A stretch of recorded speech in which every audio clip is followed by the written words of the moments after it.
همتون دوستان این آهنگ شمالی رو یاد بگیرین، آهنگ سپید جانم. بکوب لایک و بهت آموزششو بدم. توی صفحه کرون نوت سی رو منفی 50 کرون کنین، ترانسپوز روی منفی 1، نوت شروعش هم هست نوت 2.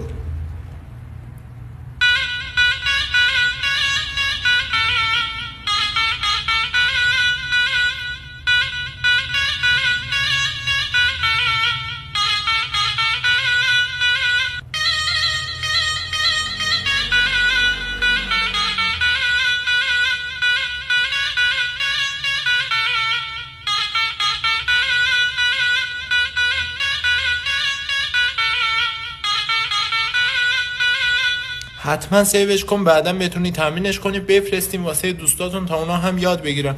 ریتم و سازش هم میذارم توی کانال تلگرام، حتما برین از اونجا دانلود کنین. لینک کانال توی بیوگرافی پیج هست. اینم ریتمش.